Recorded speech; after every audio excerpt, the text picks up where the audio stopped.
I love CryFear, that's no secret.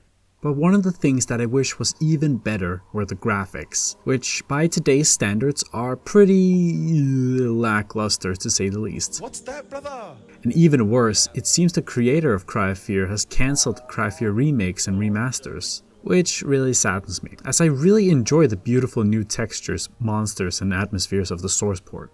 But then I remembered, I'm a 3D artist myself, I can just remake my own CryFear areas. I've done it before, so let's do it again. But first, I needed to decide which area to remake. So I looked through all of the maps that existed and eventually landed on the apartments. It was relatively simple, with few models and a generally good atmosphere that suited better lighting. To start with, we have to start blocking out the scene and placing all of the walls that we need to. Then we also focus on the smaller details, such as the staircase. Then we add some textures to the wall. I'm using this one from textures.com, which, while not similar to CryFear, I felt that it was quite a good texture, so I added it. Then we also gotta make sure to bevel some of the corners of the walls, as there is no such thing as a perfectly sharp corner in the real world. It's looking pretty okay so far. Next up, we gotta add the ground texture. Finding the exact texture of the floor was gonna be a bit of a pain to do, so I found one that is quite similar on textures.com and used it. We're also going to add some displacements by adding a subdivision surface set to symbol and adaptive subdivision set to 2 pixels.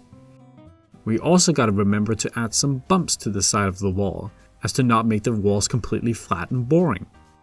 We then extrude them out, fix the textures that are on the walls, and then finally we bevel them as to not make the corners too sharp. Next up, we gotta do the roof, which is something that I've struggled with for a long time. However, since we have the game, we can just look at what the game does. It seems that it has tiles, but textures.com doesn't seem to have the specific ceiling texture that I would want. I tried using a texture that I already had, but it looked too dirty and worn out to properly work, so I tried something else. I eventually settled on this beige granite tiles. Even though granite is not typically used for the roof, I didn't really care, as it was still a tile and it's hardly noticeable. Of course, we also have to enable displacements here and set it to something reasonable, but that requires just messing around and seeing what fits. For the end of the hallway, we needed a door, but it wasn't any random kind of door. It was a glass one that doesn't exist on textures.com. Thankfully, I remember a previous project that I had made of a school where I used real-life reference imagery to create a door, and I thought to myself, why not steal it? I made it myself, and so I did. And it fit quite well into the area, although I did have to adjust a few things. The next thing we're going to tackle was the lighting, which in the game are just plastic domes. These don't require models, so instead I'm going to manually model them and give them a light emission node, and set it to around 35 and leave the borders blank. This created a surprisingly good and realistic light, and really made the hallway look much nicer than just a lamp in the middle of the room. We're also going to create some lights that are turned off, as to keep the symmetry in the roof, and I found just using a default BSDF would suffice with a little reflectivity. Next up, we needed to add some doors, which was kinda hard, as we couldn't use a model or PBR door, as there wasn't really any door that fit the apartment. I eventually settled and used a picture of a door instead. I added the door to a plane and adjusted it so that it would fit perfectly. Then I went about and added some loop cuts to the door as to add some more depth. There were also some hinges which I thought would really stick out great if they were modeled. So I added a cylinder and beveled it and then adjusted it to fit the door. Then I added the door texture back to it and then used the project from view unwrap, which worked here. Then I aligned the mesh with the door hinge and it looked quite good for something that is super simple. Then came the door handles, which on this door was a quite strange handle, but I tried it anyway. So I used a cube and added a subdivision surface modifier and modeled the handle roughly. Then I gave it a metal sheen and glossiness, and that was that. It looked pretty okay. Now we just needed to duplicate it in a lot of places across the hallway. But first we need to indent the wall, as to create more depth to the door. So I took the door, aligned it with the wall, and then make loop cuts into the wall. Then the door would perfectly align with the wall, and it looked really good for just being a simple picture. Now in the reference imagery, there's also this insulation. There wasn't really a texture I could use, so again, I used a picture.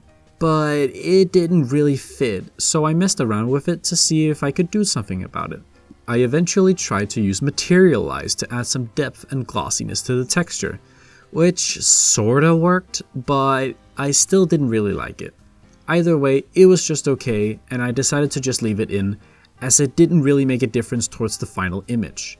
Next up, we gotta dirty up the apartment. We start by adding a bunch of graffiti to the wall, as it also exists in the game, and it felt quite fitting for a rundown apartment. I also added some additional details like a no smoking sign, which I thought looked really nice, so I plastered it throughout the level. Even though the wall texture was very good, having it repeated was a little obvious, so I decided to add some variation to the wall by darkening certain parts with a noise texture. Now we want to add some more dirt and grime, so therefore I grabbed a dirty texture and added to a plane, not forgetting to add displacements and adjusting it. After that was done, I added a bunch of loop cuts to the plane as to make a bunch of faces. Then I placed the texture under the floor and used a brush to paint in the gravel and dirt, focusing on the corners and frames of the doors. Of course, it looked quite unrealistic because the bumps are too big and binary, so therefore we take all of it and scale it across the Z-axis, as to lessen the effect and introduce more patches of gravel into the floor. After that, we use proportional editing to move the gravel around certain areas as to make it more subtle. Then we mess around with the colors and brightness so that it fits closer to the floor color. Now, the walls are not quite great yet, so this is where decals come in. This is where we really begin to see a big difference in quality, as decals add so much detail for so incredibly cheap. If you have a scene and need to add more randomness, add some decals, it really helps. We also need to address the transition between the roof and the walls, as it doesn't seem quite realistic. So we add some more decals to darken and make the border more believable.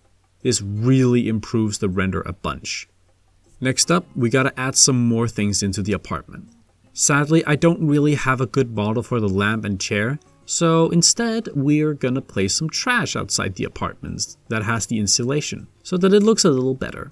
I found that boxes and paint would fit really well into the story, so I added a mix of those.